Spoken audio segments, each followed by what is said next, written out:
यहाँ एक बात हम निवेदन कर रहे थे कि जब रासलीला हुई, बड़े प्रेम में आतुर होकर के रासलीला हुई, रासलीला के आनंद में जब डूब गए तो हुआ क्या, आहा, भगवान श्री कृष्ण अत्यंत क्षुधातुर हो गए, भूख लगने लगी, कुछ खाना चाहते थे। तो उसी समय भगवान ने सोचा कि अनंत ब्रज गोपिकाएं यहाँ विराज रही हैं, लेकिन इन ब्रज गोपिकाओं के बीच में अब मैं किससे क्या मंगवाऊं। तो सोच ही रहे थे कि इतनी देर में क्या हुआ, उनके बाम हाथ से बाईं ओर से एक दिव्य प्रकाश प्रकट हुआ और देखते ही देखते वो पृथ्वी पर स्थित हुआ और महाराज जी गाय के रूप में परिवर्तित हो गया। ऐसी बढ़िया गाय, और जब गाय ने उस श्री कृष्ण के मुखमंडल को देखा तो उसके थनों से दुग्ध स्रवित होने लगा, चुचाने लगा। जैसे ही देखा तो वहां पर सखा खड़े थे, मधुमंगल, इन्होंने लिया और महाराज लेकर के उस गाय का थन एक दोहनी में धो लिया। काय की दोहनी थी, मिट्टी की, ब्रजरज की बनी हुई दोहनी, उसमें धो लिया और धो करके श्री कृष्ण को दिया। बोले भगवान लो। भगवान ने लेकर के अपने हस्त कमल में गट गट गट गट गट गट पिया तो क्षुधा शांत हुई। इतने में पीते पीते न जाने कैसे श्री ठाकुर जी के हस्त कमल से वह जो मृत्तिका का पात्र था वह गिर गया और गिरते ही फूट गया। जैसे ही फूटा तो दूध की धार बह चली और जहां जहां वह दूध की धार प्रकट हुई महाराज उसी से क्षीर सागर प्रकट हो गया। गोलोक में जो क्षीर सागर की उत्पत्ति हुई है वो इसी दूध से है। और एक बात हम आपको और बताएं, हमने महाराज जी से सुनाए, दुनिया में जितनी भी माँ हैं, चाहे वो मनुष्य के रूप में जैसे नर और मादा के रूप में हो, चाहे वो कोई हथनी हो, ऊंटनी हो, कोई भी बकरिया हो या जो भी माँ होगी, महाराज जी उसके जो दूध आता है वो दूध कहाँ से है, वो उसी क्षीर सागर का दूध माँ के हृदय में अपने आप उतर आता है। ये वही दूध है और इससे पोषण, महाराज माँ के दूध की कोई तुलना की जा सकती है क्या? किसी से नहीं की जा सकती। ये वही दुग्ध है, महाराज जी इस बात को बताते हैं और ग्रंथों में प्रमाण है इसके। ये वाणी यहाँ प्राप्त होती है। इसमें एक बात संकेत में मिली, प्रगति सुरभि संग मनोरथ बत्सय लीनही।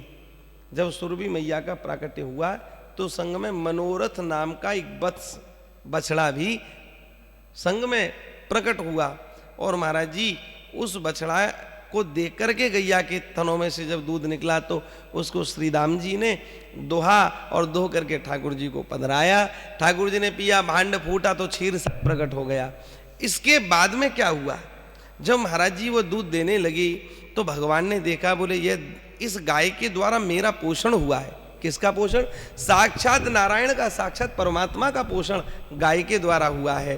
तो गाय की अनंत महिमा प्रकट करने के लिए भगवान ने अपने हाथों से गाय का श्रृंगार किया है। छत्र चंवर महाराज छत्र विराजमान किया, जैसे कहते हैं ना सोने के सींग, अद्भुत तेज प्रकट हो रहा है गाय में और ऐसा संकेत मिल रहा है कि वह गाय मृगनयनी ऐसी गाय है कि उसको देखते ही महाराज जी उसकी छवि देखने को बनती है, मतलब मन हट ही नहीं रहा।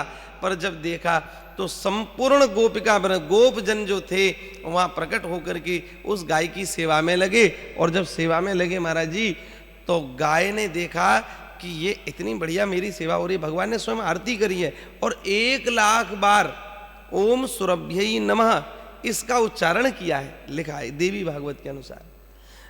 1,00,000 बार भगवान ने ओम सुरभ्यै नमः का उच्चारण किया। तो उसके बाद जब भगवान के इतने प्रेम और दुलार को गाय ने देखा तो गाय महाराज उछलने लगी, नाचने लगी। अब उसमें जो छोटी छोटी घंटियां हैं वो हिल रही हैं और ऐसी बढ़िया उनमें तरंग उठ रही हैं, ऐसी बढ़िया सुंदर ध्वनि प्रकट हो रही है कि जितने भी गोप समूह थे उछल उछल करके सब नाचने लगे। और सुरभि गाय को नाचता देख करके मनोरथ नाम का बछड़ा भी नाचने लगा, महाराज कुलाच मारने लगा, ऐसा लिखा है, कुलाच भरने लगा। तो इस प्रकार से श्री ठाकुर जी ने गौ की अनंत महिमा प्रकट की। एक कथा ऐसी आती है। दूसरी कथा ऐसी आती है कि गौलोक में प्रिया प्रियतम दोनों विचार मग्न हैं और विचार करते करते दोनों एक दूसरे को देखने लगे। महाराज मिले रहे तो मानो कबहू मिले ना, इस भाव से देखते हैं। उर्जे दंपत सुरझत नाई, ये रसिकों की वाणियां हैं। देखते हैं पर महाराज देख करके तृप्ति नहीं होती, तृप्ति नहीं होती देख करके। इस प्रकार से देख रहे हैं। देखते देखते इतना प्रेम अधिक बढ़ा, इतना प्रेम अधिक हुआ कि महाराज जी प्रिया जी के हृदय कमल से वह प्रेम जैसे संभलता नहीं, मानो जग में जल भरते जाओ तो फिर वो छलकने लगता है। तो वह इतना अनंत आनंद समाया कि वो आनंद भीतर स्थिर नहीं रह पाया, प्रकट होने लगा। तो वो प्रकट कैसे, एक पुंज के रूप में प्रकट हुआ, प्रकाश पुंज। और वह प्रकाश पुंज जब आगे की ओर आया, इधर से श्री ठाकुर जी के हृदय से प्रकाश पुंज प्रकट हुआ। दोनों मिले हैं और पृथ्वी पर आए हैं। और पृथ्वी पर जैसे ही वह प्रकाश पुंज स्थिर हुआ तो वहां से श्री गौ माता का प्राकट्य हुआ है। भगवान के प्रेम का ये प्रमाण है गौ माता। तो कहने का तात्पर्य यह है कि जो गाय है वह परमात्मा का ही स्वरूप है। लिखा है 68 करोड़, महाराज जी 68 करोड़ तीर्थ हैं संपूर्ण हमारे भारतवर्ष में। और एक बात और है, भारतवर्ष केवल आप इतना ही ना माने, पहले तो भारत का बहुत विस्तार था और कटते कटते अलग अलग देश बन गए। लेकिन संपूर्ण भारत के प्राचीन इतिहास को अगर देखें तो जो चक्रवर्ती राजा होते तो पूरी पृथ्वी पर उनका एक छत्र साम्राज्य होता था। खैर, हम ये गौ माता की चर्चा में ये सुना रहे थे कि दोनों के जो प्रेम से श्री गौ माता का प्राकट्य हुआ। और वह गौ माता प्रिया प्रियतम को देख करके इतनी आनंदित हुई, इतनी हर्षमग्न हुई कि उनको देखते ही उसका दूध चुचाने लगा, दूध स्रवित होने लगा। तो महाराज जी उसके द्वारा भी क्षीर सागर का प्राकट्य होता है। तो ये जितनी भी कथाएं हैं अलग अलग ग्रंथों की हैं, देवी भागवत में भी प्राप्त होती हैं, अन्य ने जैसे हमारे 18 पुराण हैं, स्मृतियाँ, इन सब में, यहाँ तक कि हमारे वेदों में भी गाय का वर्णन प्राप्त होता है, ऐसा हमने संतों से सुना है। तो गाय की महिमा जो हम इस समय में गा रहे हैं, इसका तात्पर्य ये कि ये गो नवरात्र महोत्सव है। गाय की महिमा से हम सब लोग परिचित हों, पूर्ण रूप से परिचित हों, पर भगवान श्री कृष्ण का इनके प्रति कैसा अनुराग, कैसा वात्सल्य था, किस प्रकार से इन्होंने गाय की सेवा करी, शुश्रूषा करी, ये सब यहाँ पर प्रकट करने योग्य बातें हैं ये सारी। हालांकि आगे इसका आध्यात्मिक महत्व, इसका सामाजिक महत्व, इसका आर्थिक महत्व क्या क्या है, ये आगे की कथाओं में चर्चा करेंगे। लेकिन यहाँ पर भगवान के द्वारा इसका प्राकट्य यहाँ प्रकट होता है ना, ये देवी भागवत के अनुसार। अच्छा, और भी कई ऐसी कथाएं आगे आती हैं जिनमें 9 प्रकार की गैयाएं प्रकट हुई है ना, और बहुला, समंगा, ये कैसे कैसे जो है ना हम लोग नाम लेते हैं, अकुतो, भया। तो इन सब का भी प्राकट्य आगे लिखा हुआ है, बड़ा सुंदर प्राकट्य लिखा है। लेकिन गौ की जो अनंत महिमा है भगवान के द्वारा और अनंत हो जाती है। भगवान ने बड़े प्रेम से इनकी सेवा करी। आगे गाय पाँचें गाय, इत गाय उत गाय, गोविंद को गैयन में बसबो ही भावे है।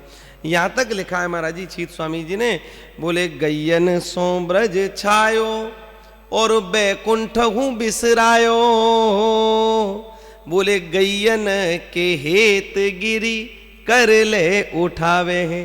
एक रहस्य प्रकट किया। क्या रहस्य? अरे बोले भगवान ने इतने लंबे चौड़े गिरिराज जी को उठाया, उसके पीछे का कारण यही था। क्या कारण? बोले गैयाओं की रक्षा। बोले देखो ब्रजवासियों को बचाना होता तो कोई छोटा मोटा पर्वत उठा लेते तो सब ब्रजवासी बच जाते, लेकिन अनंत गैया हैं महाराज, कितने कितने गोष्ठों में करोड़ करोड़ गैयाओं का संकेत मिलता है ग्रंथों में। नंद बाबा के यहाँ तो 9 लाख धेनु नंद बाबा के नित नयो माखन होए, नहीं लिखा है। तो 9 नंद, उपनंद, सुनंद, ये जितने हैं वो सब के अलग अलग गाय, सभी ब्रजवासियों के यहाँ गोधन है। तो गैयाओं का जो धन है इसकी रक्षा कैसे होगी? तो भगवान ने गिरिराज जी को चुना। क्यों? बोले गिरिराज जी ऐसे हैं, बोले संकुचित और प्रसारित होते रहते हैं, समय के अनुसार बड़े छोटे होते रहते हैं। तो इन्होंने श्री गिरिराज जी से प्रार्थना करी, बोले नाथ आप में ही ये सामर्थ्य है, आप, अरे और सामर्थ्य उनमें कहा, सामर्थ्य तो श्री ठाकुर जी की है। तो इनसे कहा, बोले आप कृपा पूर्वक संपूर्ण 84 कोस ब्रजमंडल को ढक लीजिए। और बड़े प्रेम से इन्होंने लेकर के गिरिराज जी को उठाया। गिरिराज जी प्रसारित हुए, संपूर्ण ब्रज की रक्षा हुई। और ब्रज की रक्षा गायों के निमित्त, गायों के हेतु से हुई है। गैयाओं का हेतु है। या गैयन के हेत गिरी कर ले उठावे, गैयन सो ब्रज छायो और बैकुंठ हूं बिसरायो।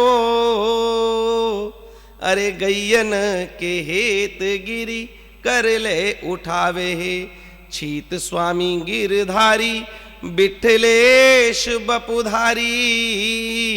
अरे ग्वारिया को बेश धर गायन में आवे है, ये ग्वारिया को बेश धर गायन में आवे है, गायन में सच छुपावे।